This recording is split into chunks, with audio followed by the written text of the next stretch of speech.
할렐루야, J 빌리지입니다. 로마서 6장 12절 13절 말씀입니다. 그러므로 너희는 죄가 너희 죽을 몸을 지배하지 못하게 하여 몸의 사욕에 순종하지 말고, 또한 너희 지체를 불의의 무기로 죄에게 내주지 말고, 오직 너희 자신을 죽은 자 가운데서 다시 살아난 자같이 하나님께 드리며 너희 지체를 의의 무기로 하나님께 드리라. 아멘. 어떤 남자가 있었습니다. 비즈니스를 하는데 얼마나 돈을 잘 버는지 넘쳐나는 돈을 셀 시간도 없었습니다.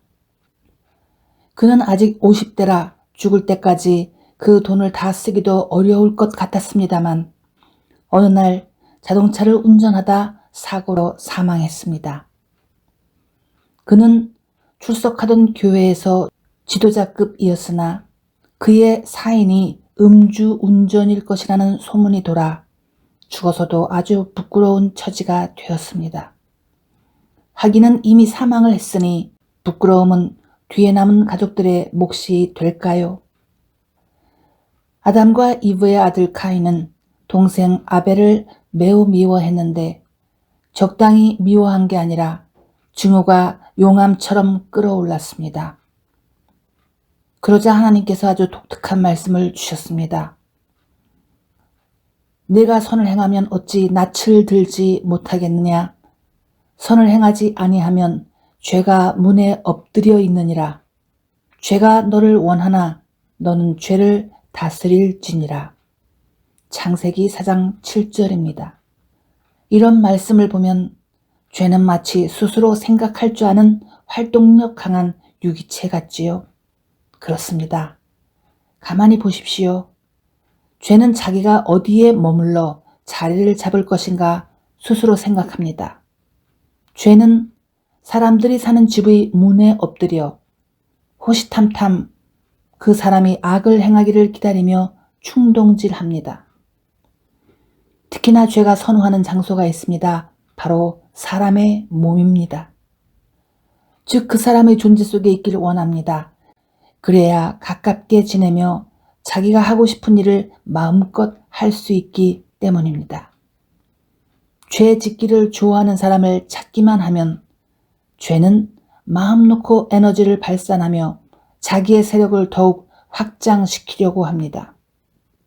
마치 한 잔 술쯤이야 했다가 나중엔 몇 병씩 마시고 필름이 끊겨야 후회를 하면서도 자기도 모르게 또 같은 행위를 반복하게 하는 파워를 사용하게 됩니다.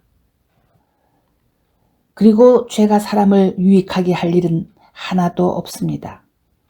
왜냐하면 죄는 하나님의 법, 말씀과는 늘 반대로 행동하게 만들기 때문입니다. 그리고 죄는 사람의 생각으로 침투해 점차 죄에 대해 동의하게 하고 옳지 못한 짓을 하는 것에 대해 별로 죄책감을 느낄 수 없도록 마비시켜 갑니다. 예전에 교회를 다니는 한 자매가 자기는 어떤 남자 크리스찬과 대화를 나누곤 하는데 그는 기혼자로 대화를 나누다 보면 서로 소통이 잘 되고 결혼을 했으면 하는 마음이 든다고 했습니다. 그런데 그 얘기를 하는 자매의 표정을 보니 전혀 죄책감도 없고 나이는 이미 중년으로 어린 것도 아닌데 아주 해맑은 얼굴로 말을 해 소름이 끼친 적이 있었습니다. 그래서 남자가 기혼자인데 이혼을 시키고 결혼을 하려 하느냐 했더니 그 남자가 먼저 이혼을 하고 자기와 결혼을 하는 게 하나님의 뜻이라고 말했다고 합니다. 그래서 남자가 무슨 말을 하든지 남의 가정을 깨는 일을 하지 말라고 했습니다. 교회 안에 가라지가 얼마나 많은지 모릅니다. 예수께서 대답하여 이르시되 심은 것마다 내 하늘 아버지께서 심으시지 않은 것은 뽑힐 것이니 마태복음 15장 13절입니다. 이 말씀은 아주 중요합니다. 심은 것마다 내 하늘 아버지께서 심으시지 않은 것은 뽑힐 것이니.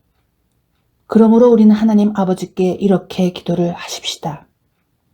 하나님 아버지, 내 안에 아버지께서 심지 않은 것들이 많습니다. 나 자신도 모르게 그런 잘못된 것들을 품고 사니 그런 것들을 다 뽑아주시고 깨끗하게 제거해 주세요. 만일 우리가 자신의 죄에 대해 무감각해지면 하나님께서 직접 뽑으실 건데 그럴 땐 아주 아프고 살고 싶지 않을 만큼 견디기 힘들 수도 있습니다. 그러니까 자수하여 광명 찾자라는 말처럼 얼른 주님께 도움을 요청하는 기도를 하는 게 훨씬 좋습니다. 믿습니까? 또한 죄를 반복해 지으면 하나님과 더욱 멀어집니다. 이것은 분명한 사실입니다. 특히 교인들은 자신들이 하나님을 제대로 섬기는지 확실히 점검해야 할 필요가 있습니다. 하나님은 안 보이고 사람은 눈에 보이고 만질 수 있으니 먼저 사람을 기쁘게 하려는 경향이 많습니다. 그렇지 않습니까? 바로 거기에서 죄가 시작되고 더욱 왕성하게 활동하는데 교인들은 그런 것을 느끼고 알면서도 못 본 척하고 내가 사람을 기쁘게 하랴 하나님을 기쁘게 하랴 하면 사람을 기쁘게 하는 것을 선택하곤 합니다. 요즘은 사람을 기쁘게 하는 것도 모자라 개나 고양이를 지나치게 섬기는 사람들도 많습니다. 애완동물이 사랑스럽고 귀엽기도 하지만 그것에 너무 푹 빠져 하나님과 가까이 할 시간을 제대로 갖지 못한다면 그것도 죄라고 할 수 있습니다. 그러므로 자신이 진짜 크리스찬이 되고 싶다면 13절의 말씀대로 의의 병기가 되도록 늘 기도하고 실행합시다. 안타깝게도 카인은 죄에 휘둘려 불의의 병기, 불의의 도구가 되어 동생을 죽였습니다. 그 일로 아담과 이브는 처음으로 인간의 죽음과 시체라는 것을 보게 되었지요. 그것은 충격과 슬픔을 주었는데 카인이 죄에 휘둘려 저지른 일 때문이었습니다. 지금도 어떤 가족들은 카인같이 행동하는 다른 가족 때문에 비통한 마음을 가지고 살기도 합니다. 사람이 의롭게 살 것인가, 불의를 저지르며 살 것인가는 성경을 몰라서 선택하는 게 아닙니다. 아담이나 이브가 카인이나 아벨, 노아, 아브라함이 날마다 성경을 읽거나 바이블 스터디를 했습니까? 그때는 성경도 없었습니다. 사람은 이미 하나님께서 주신 양심으로 선악을 감지하고 구별할 수 있었기 때문에 구별 후 어느 쪽을 택할 것인가는 본인의 선택이고 결과도 본인이 책임져야 할 줄로 믿습니다. 그러므로 교회를 다니지 않는 이들 중에서도 양심이 상당히 깨끗한 사람들이 있는가 하면 교회는 3, 4대째 다닌다 하지만 전혀 하나님을 기쁘게 하지 못하는 그러한 이상한 사람들도 많습니다. 나는 3대니 4대니 하는 교인들을 대체로 믿지 않습니다. 입만 열면 나는 몇 대째 크리스천이라고 말을 하는데 차라리 입 다무는 게 훨씬 덕스러울 것 같은 목사나 장로들도 보았습니다. 종교적 가면은 세련되게 썼는데 말씀과는 먼 일들을 저질러서 불신자보다 더 추악한 행태를 보이는 이들 때문에 교회 안에 사기꾼이 많다고 하는 욕을 듣는 것입니다. 이 메시지를 듣는 저와 여러분은 어찌하든지 죄를 덜 짓고 죄가 나를 통해 활동하지 못하도록 기도하고 끊도록 노력하십시다. 디모데전서 3장 9절입니다. 깨끗한 양심에 믿음의 비밀을 가진 자라야 할지니. 이렇게 사십시다. 그렇습니다. 깨끗한 양심을 가져야 할 것이며 믿음의 비밀을 가진 사람으로 주님 앞에 서야 되겠습니다. 결론입니다. 우리는 샐러드나 죽을 먹는 수준에서 단단한 음식을 먹을 수 있도록 성장하십시다. 초신자가 실수를 하면 교정을 하는데도 보람이 있지만 교회 생활을 오래 한 이들은 묵은 때가 많아서 웬만한 조언으로 벗겨지지도 않습니다. 하나님께서 손을 들어 치시면 누가 그것을 막을 수 있겠습니까? 돈을 셀 시간이 없을 정도로 많이 벌어도 한번 살짝 치시니 그 사람은 자기 죄와 함께 즉사했습니다. 벌어놓은 돈 때문에 장례식은 성대하게 치를 수 있어도 그 영혼이 갈 곳은 그렇게 좋은 곳이 아닙니다.